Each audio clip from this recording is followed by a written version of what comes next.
먼저 오늘 우리에게 주신 하나님의 말씀 보도록 하겠습니다. 사도행전 13장 32절로 41절까지의 말씀입니다. 제가 준 신약성경 210면에 있습니다. 사도행전 13장 32절로 41절까지의 말씀, 저와 여러분들이 한 절씩 교독드리도록 하겠습니다. 우리도 조상들에게 주신 약속을 너희에게 전파하노니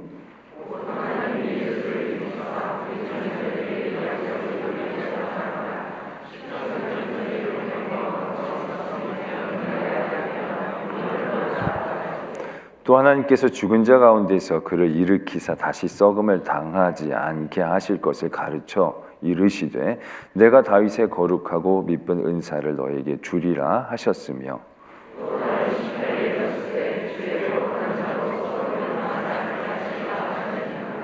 다윗은 당시에 하나님의 뜻에 따라 섬기다가 잠들어 그 조상들과 함께 묵혀 썩음을 당하였으되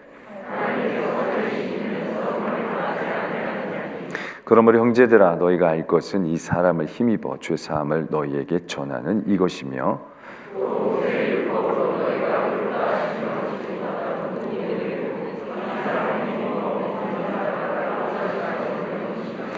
그런즉 너희는 선지자들을 통하여 말씀하신 것이 너희에게 미칠까 삼가라. 보라 멸시하는 사람들아 너희는 놀라고 멸망하라. 내가 너희 때를 당하여 한 일을 행할 것이니 사람이 너희에게 일러줄지라도 도무지 믿지 못할 일이라 하였느니라 하니라. 아멘. 하나님의 말씀입니다. 오늘 말씀은 BCD 안디옥의 회당에서 사도 바울이 복음을 전하는 그런 과정 가운데 후반부에 해당하는 말씀입니다. 오늘 말씀에 보면 우리도 조상들에게 주신 약속을 너에게 전파한다.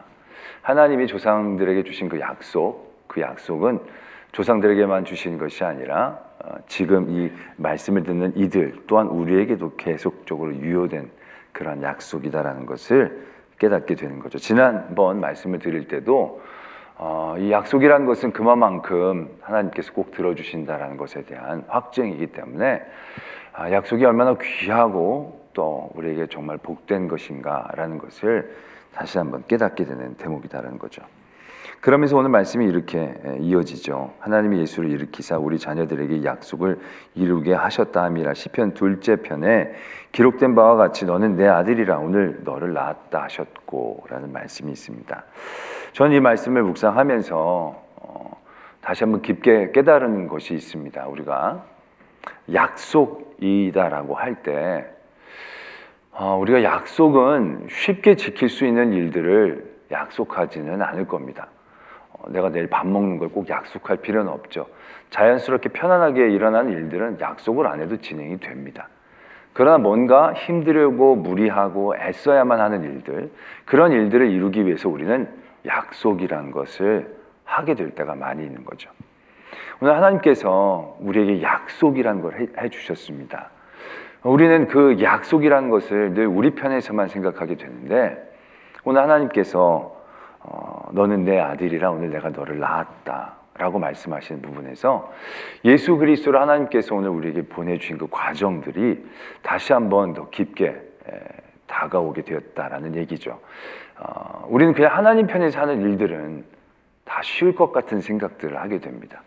우리가 하는 게 더 고생스럽고 더 많은 힘이 들고 더 많은 도전이 필요한 것이고 하나님은 하나님이시니까 그냥 신실하신 분이니까 원래 그걸 잘하는 분이니까 그렇게 하는 것처럼 우리가 이 생각할 때가 많이 있다는 얘기죠. 우리가 어렸을 때도 보면 부모님들이 하는 건 다 어떻게 보면 좀 쉬워 보이지 않습니까? 밥을 준비하고 청소를 하시고 또 집을 이끌어가는 부모님들의 모습들은 보면 자녀들의 모습에서 보면 굉장히 쉽지 않게 아니라 되게 쉽고 당연하게 그 일들이 이루어지는 것처럼 느껴집니다.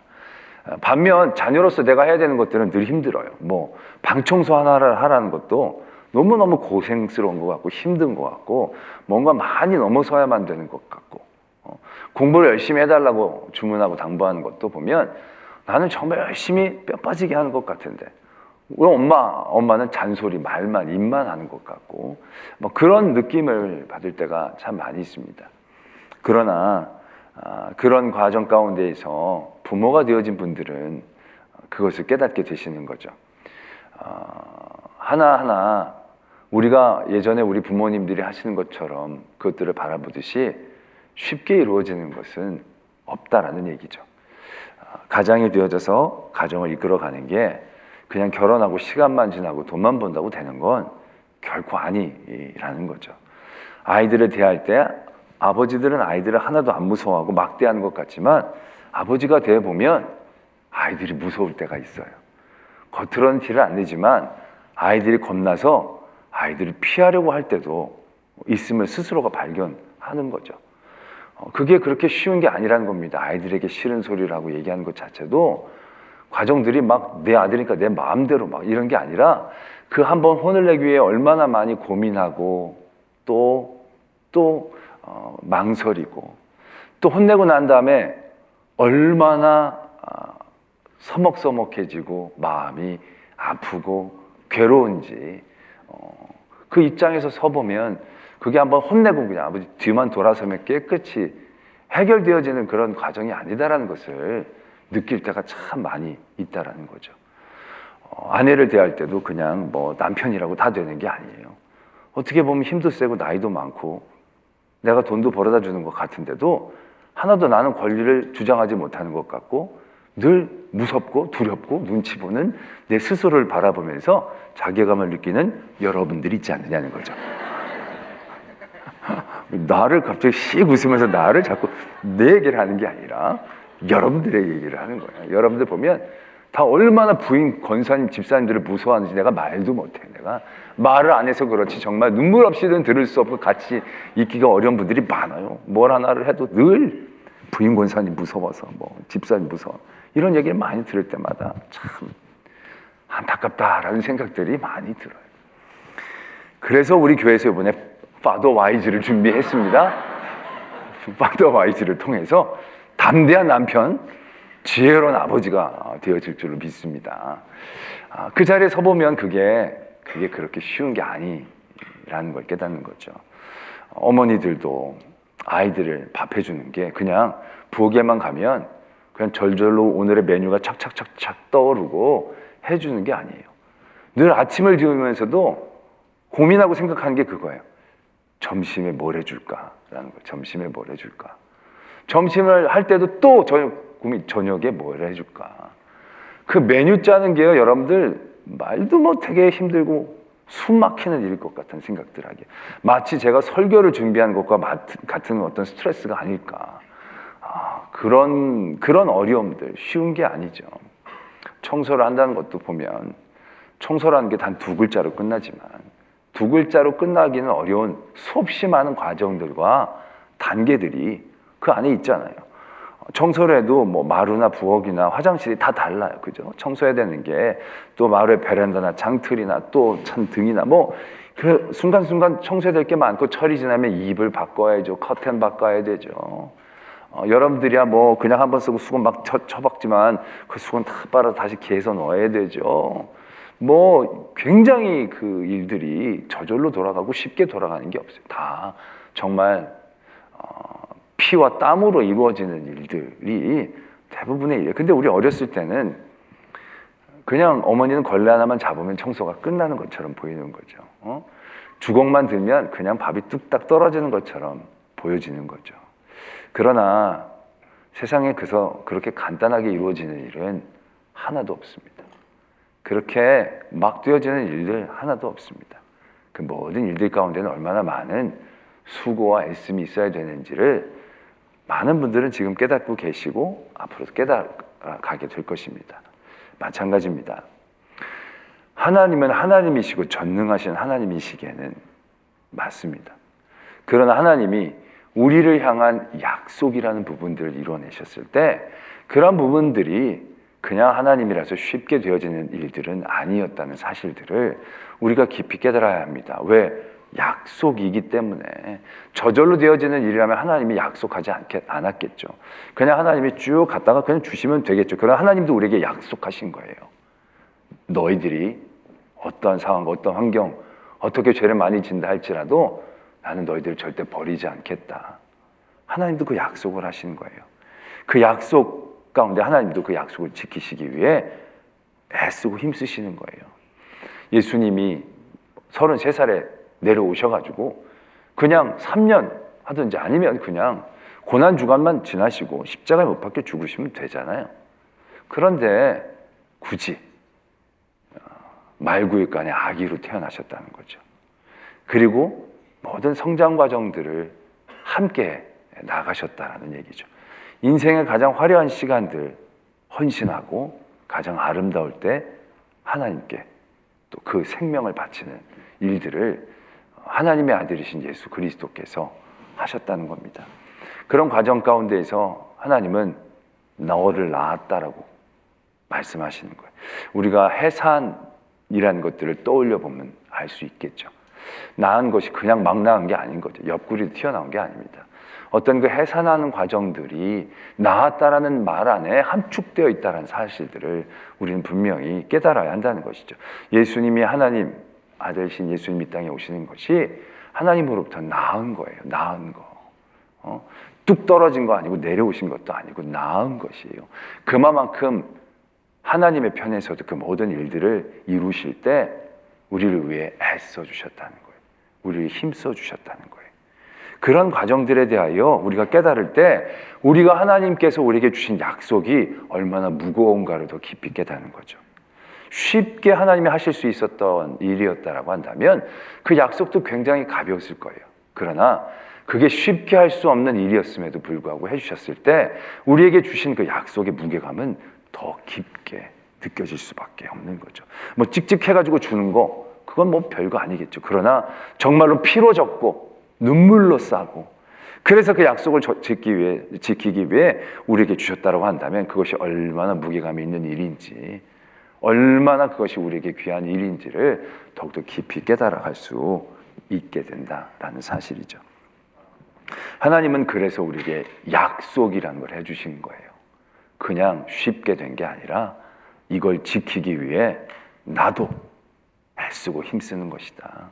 너에게 주어진 이 모든 것들이 너희들이 값없이 주어졌다고 절대로 값이 싼 것이 아니다라는 것을 다시 한번 우리가 깨달아야 한다는 것이죠. 그 모든 과정 가운데 하나님의 그러한 마음들을 우리가 더욱더 깊이 느낄 수 있다고 한다면 하나님이 우리에게 주신 약속에 대해서 우리는 더 크게 감격하고 감사할 수 있을 거예요. 우리가 부모님이 해주신 것들이 나중에 어떤 것인지 깨닫고 그 과정 가운데서 알면서 그 일들을 누린다라고 한다면 정말로 하나하나가 다 귀하죠. 우리가 밥을 먹을 때도 그냥 쌀을 사다가 먹으면 밥풀떼기 하나가 정말로 아무것도 아니겠죠. 그러나 부모님이 정성껏 정말 여름에 땀 흘려서 막 벼농사 해가지고 다 해가지고 타장기 해가지고 그걸 쌀로 우리에게 보내주셨다고 해봐요. 그리고 그걸 쌀로 밥을 져 먹는다라고 생각해 보세요. 그러면 한 톨 한 톨이 얼마나 귀하게 여겨지겠느냐는 거죠. 마찬가지로 하나님이 우리에게 주시는 이 복음이라는 거, 은혜라는 거, 구원이라는 거, 예수 그리스도 이것은 우리가 정말 감히 그냥 감사합니다 이렇게 간단하게 얘기할 수 있는 정도의 것이 아니어야 한다는 거죠. 감사한 마음, 말로 표현하는 것조차도 너무 무겁고 감격스러워서 어떻게 더 할 수 없는 그러나 다른 말이 표현이 없어서 감사합니다, 사랑합니다라고 고백할 수 있어야 하는 것이 하나님이 우리에게 주셨던 약속이었다는 것을 다시금 깨달아야 한다는 것이죠. 그 하나님의 약속, 그래서 우리에게 오신 예수 그리스도는 죽으셨지만 죽은 자 가운데 다시금 일으키시고 썩음을 당하지 않는다라는 것입니다. 지난번에도 제가 한번 주일에 그런 말씀을 전한 것으로 기억이 되는데요. 죽음을 이기는 건 안 죽는 게 아닙니다. 안 죽는 건 죽음을 피해 다니는 것뿐이지 이긴 게 아니죠. 안 죽으면 죽을 때까지 죽으면 계속 따라오고 계속 도망칠 수밖에 없으니까. 정말로 죽음을 이기는 건 죽은 다음에 다시 살아나는 것이죠. 왜? 그 다음에 죽음이 더 이상 할 게 없잖아요. 죽음이란 권세가 분명히 이겼는데 다시 살아나면 그 다음부터 죽음의 권세는 아무런 힘이 없어요. 왜? 더 이상 할 게 없거든요. 진정한 승리는 죽었다가 다시 살아나는 거거든요. 그래서 하나님은 그 승리를 우리에게 주신다는 거죠. 예수 그리스도를 통하여 죽으시고 다시 살리셔서 온전한 승리를 그리스도를 통하여 우리에게 주시는 것, 그것이 하나님이 우리에게 주셨던 약속의 위대함이다라는 것을 오늘 우리는 다시 한번 발견하게 되는 거죠. 그래서 그 약속을 붙잡고 우리가 나가야 한다는 것입니다. 두 누이 이 복음에 대해서 말씀을 드리지만 그 이전에는 우리가 율법으로 의롭다 하려고 애를 썼다는 얘기죠. 여러 가지로 좋은 일들을 막 하면서 우리가 의롭다 하심을 얻으려고 애를 썼지만 그것은 정말로 길이 없는 막다른 길 같은 길이 아닌 그런 길이었죠. 왜? 우리가 율법을 잘 지켜서 의롭다 한다는 것은 굉장히 위험한 함정을 갖고 있는 거죠. 제가 수련회 때도 말씀을 드렸지만 우리가 99가지 잘한 점이 있어도 한 가지만 잘못하면 99가지가 다 소용이 없어요. 내가 정말로 준법 정신을 잘 지키고 다다가 뭔가 실수해서 과실치사를 했어요. 그럼 그 사람은 100가지 잘한 일이 있어도 그렇게 불려지질 않아요. 과실치사는 했지만 100가지 잘한 일이 있는 사람 이렇게 안 불려져요. 그냥 과실치사, 범죄자로 불려지는 거죠. 그래서 그 죄가 무서운 거고 그 죄는 우리가 이길 수가 없는 거라는 얘기죠. 그러한 우리들에게 예수 그리스도를 통하여 온전한 은혜의 길을, 온전한 구원의 길을 우리에게 주신 거죠. 그것은 내게 있는 게 아니라 하나님이 우리에게 주신 것이기 때문에 더 확실한 거예요. 더 빼앗기지 않는 거예요. 내가 갖고 있는 어떤 증거가 아니라 하나님이 쥐고 계시기 때문에 우리는 그 하나님만 붙잡으면 되는 것이기 때문에 그것이 얼마나 우리에게 주신 놀라운 은혜인가를 우리는 분명히 깨달아야 한다는 거죠. 근데 이러한 복음에 대한 말씀을 쭉 적고 계시다가 마지막 편에 이러한 경고의 말씀을 오늘 주고 계십니다. 그런즉 너희는 선지자들을 통하여 말씀하신 것이 너에게 미칠까 삼가라. 선지자가 너희들을 경고한 것이 너에게 미쳐질까 너희들 경계하라. 이렇게 말씀을 주고 계시. 그러면서 뭐라고 적고 계시느냐면 보라 멸시하는 사람들아 너희는 놀라고 멸망하라. 내가 너희 때를 당하여 한 일을 행할 것이니 사람이 너에게 일러줄지라도 도무지 믿지 못할 일이라. 이게 무슨 말씀이냐면 복음을 전하는데도 그 복음을 믿지 못하게 되어지는 그런 경우에 처한 사람들이 분명히 있다는 거죠. 그러니까 너희들이 그러한 자리에 서지 않도록 굉장히 깨어있어라. 이렇게 말씀은 경고하고 계신다는 거죠. 그렇다면 이러한 말씀을 들어도 이 복음의 말씀을 들어도 복음의 말씀을 받아들이지 못하는 사람들의 공통적인 특징은 바로 뭐냐면 처음에 멸시하는 사람들이라는 겁니다. 멸시하는 사람들. 이걸 더 쉽게 얘기하면 교만한 사람들이라고 얘기할 수 있을 것입니다. 예수님께서 이 땅에 오셨을 때 예수님의 말씀을 듣지 못했던 사람들, 예수님의 말씀을 믿지 못했던 사람들, 그 모든 사람들이 갖고 있는 공통점이 있습니다. 그게 바로 교만이에요. 멸시한 거예요. 예수님을 멸시한 사람들은 예수님의 그 능력, 예수님의 그 말씀, 그 예수님의 사랑, 그 모든 것들이 받아들여지지를 않는 거예요. 예수님이 죽은 자를 살려도 저게 귀신의 힘을 입었다라고 얘기하고 저게 위협이 된다라고 사회에 무리를 일으킬 만한 사람이라고 경계하는 쪽으로 생각하는 거예요. 귀한 말씀을 들어도 그 말씀에 책을 잡으려고만 애쓰고 힘쓰지 그 말씀에 찔림에 대하여 그 깊이 묵상하고 나아가려고 하지 않는다는 거죠. 그 사람들은 예수님이 갈릴리 출신이라고 젊은 친구라고 레위 지파도 아니고 바리새인도 아니라고 처음부터 예수님을 멸시한 거죠. 내가 예수님보다 사회적으로 세상적으로 더 우위에 있기 때문에 내가 저 사람의 말을 들을 필요가 과연 있을까? 결국 이런 마음이 정말로 하나님의 아들이 놀라운 능력을 베풀면서 정말로 귀한 하나님의 말씀을 전하고 있음에도 불구하고 듣지를 못한다라는 겁니다. 받아들이지를 못한다는 겁니다. 제가 고린도서의 말씀을 드리면서 우리가 13장의 말씀, 고린도전서 13장이 사랑장이지 않습니까? 사랑장의 말씀을 전하면서도 제가 그런 말씀을 드렸습니다. 왜 고린도전서 13장에 사랑장이 갑자기 뜬금없이 있을까? 굉장히 귀한, 어떻게 보면 기독교의 가장 가장 큰 능력이고 중심적인 상황이라고 얘기할 수 있는 이 사랑에 대한 장이 갑자기 뭐 성령의 은사, 뭐 방언 나오고 예언 은사 나오고 그런 거 나온 다음에 왜 이게 있을까? 그냥 처음이나 마지막에 피나레를 장식하든지 처음에 문을 여는 때 이게 딱 있으면 더 어울릴 것 같은데 갑자기 그렇게 얘기하다가 사랑장이 툭 튀어나온 일에 대해서 제가 한번 설명해 드린 적이 있습니다. 왜 이런 사랑이 필요한, 이런 강력한, 가장 강력한 무기라고 얘기할 수 있는 사랑에 대한 얘기들이 왜 이 자리에 있는가? 12장에 보면 많은 영적인 은사들을 통하여 사람들이 갖게 되어지는 모습 중에 하나가 교만이었다는 거죠. 그 교만을 이기는 힘이 우리는 그냥 겸손하면 된다라고 생각하지만 그 정도 갖고 되지 않는다는 거죠. 어떻게 보면 이 교만이라는 것이 굉장히 치명적인, 굉장히 마음에 큰 죄이다라는 얘기죠. 이걸 이기기 위해서 우리는 사랑이라는 강력한 무기를 사용하지 않으면 안 되는, 그만큼 경계해야 될 이 신앙의 말하자면 암적인 존재라는 말씀을 드린 적이 있었습니다. 오늘 아침에도 낮 예배 때도 그런 말씀을 드렸지 않습니까? 하나님을 의지할 때 정말로 우리가 능동적으로 내 삶의 자리에서 애쓰고 힘써야 되는 건 내 교만을 버리는 일이죠. 내 교만을 깨닫는 일이죠. 그걸 굉장히 애써서 버려서 나를 하나님 앞에 수동태로 만들어야 되는데 이 교만을 버리지 않는 한 나는 하나님 앞에서 수동태로 남아있지 않습니다. 이 교만이라는 것이 내 안에서 끊임없이 나를 운동하게 합니다. 하나님 앞에 내 쓴뿌리를 살아나게 해서 하나님 앞에 순종 못하게 합니다. 내 뜻, 내 생각이 더 맞고 옳은 것처럼 생각을 합니다.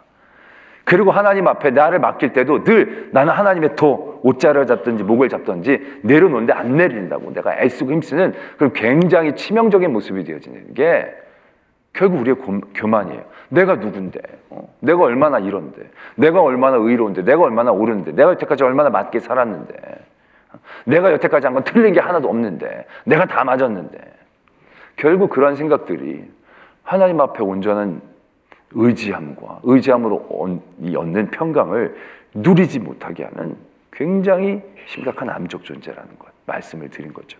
마찬가지입니다. 예수님 이 땅에 오셔서 복음의 말씀을 전하셨는데도 그 말씀을 듣지 못했던 사람들, 그 마음에 가졌던 건 교만이다라는 거죠. 멸시하는 마음들을 가졌다는 것입니다. 때문에 오늘 우리는 이런 모든 복음의 말씀을 듣고 믿고 생활하는 저희들 가운데 우리는 이 일에 늘 깨어 있어야 한다는 것입니다. 누군가를 멸시하려는, 무엇인가를 낮게 여기는, 무엇인가를 더 말하자면 평가절하하는 내 모든 모습 안에 있는 내 안의 교만들을 분명히 경계해야 합니다. 그걸 해결하지 않으면 예수 그리스도께서 다시 오실 그때 우리는 다시 오신 예수님도 부정하는 그런 엄청나게 어리석은 일들을 저지를 수도 있을 것입니다. 우리의 신앙은 우리의 교만이 있게 되어질 때 우리는 믿음이 아니라 종교인이 되어질 경우가 많게 된다는 것을 우리가 분명히 깨달아야 한다는 것이죠. 오늘 일패밀리 찬양 참 은혜 받으셨죠? 내가 하면 저거보다 잘하겠다? 이게 무서운 거예요. 굉장히 위험한 겁니다. 뭐 저렇게 이게 못했다는 얘기가 예를 들어서 그랬다는 거예요. 예를 들어서. 아유 뭐 기도 내가 훨씬 잘한다. 그렇게 멸시하고 목사님 설교 오늘 뭐지? 이 멸시하는 태도들이 또 나를 변호하려는 게 아니라요. 그냥 모든 일들에 대해서 멸시하려는 태도들에 대해서 우리는 우리 스스로를 바라볼 수 있어야 한다는 것입니다. 멸시하면 자기가 높아질 것 같지만 멸시하면 아무것도 누리지를 못합니다. 아무것도 기뻐하지를 못합니다. 내 자신을 낮추고 감사해야 그 일들이 기쁨으로 감당하게 되어진다는 얘기죠. 제가 지난 월요일부터 오늘까지 굉장히 일정이 많았습니다. 설교를 14번을 했고요. 11편의 설교를 한 주일 동안 했습니다. 지난주 월요일부터 오늘까지, 지금까지. 이게 11편의 설교고 14번째 설교입니다. 월요일부터 오늘 주일까지. 갑자기 일들이 막 메이니까 좀 짜증이 나려고도 하더라고요. 뭐 이것까지도 다 알더라 하라 그러나 싶은 생각도 들고요. 그런데 제가 그런 은혜를 받았습니다. 아, 메뚜기도 한철이라고, 물 들어올 때 노줘야 된다고, 시킬 때 찍소리지 말고 열심히 하자. 네가 뭐라고 이렇게 시켜주면 감사한 거지. 뭐 많이 모인다고 적게 모인다고 뭐 그럴 재미가 지냐 네가, 라는 생각을 갖게 되니까요. 말씀을 전한 그 모든 순간순간들이 감사하고 기쁘고 힘이 들어도 참 내가 밥값 좀 한다라는 생각이 드는 거야. 하나님 앞에 내가 이제 하나님 앞에 뭐 내세울 건 없지만 쓰임받은 자리에 설 수 있다는 것이 얼마나 감사한가라는 생각이 드는 거예요. 그런 마음으로 그 하나하나를 감당했더니요, 말을 안 할게. 그 다음부터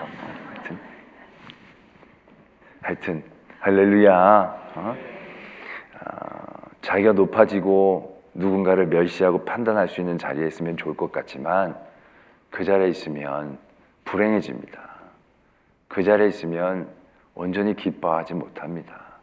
누군가를 멸시하는 자리, 그 자리가 좋은 자리가 절대 아닙니다. 누군가를 평가할 수 있는 자리가 기쁜 자리가 아닙니다. 정말로 기쁜 자리는 누군가를 칭찬할 수 있는 그런 자리일 겁니다. 누군가를 귀하게 여길 수 있는 그런 자리일 겁니다. 그런 자리에 서야 내가 하는 모든 일들이 다 감사가 되는 거예요. 그런 자리에 있으면요, 내가 하는 것들 중에 10분지 9는 내가 누군데 이런 일을 해야 돼, 내가 누군데 이런 일, 막 이렇게 되는 거예요. 그러나 그 자리를 버리면 모든 작고 크고 한 모든 일들이 감사가 되는 거예요. 또 은혜가 되어지는 것이겠고요. 그래야 예수 그리스도가 우리에게 주시는 그 복음의 은혜를 온전히 누릴 수가 있게 되어진다는 것입니다.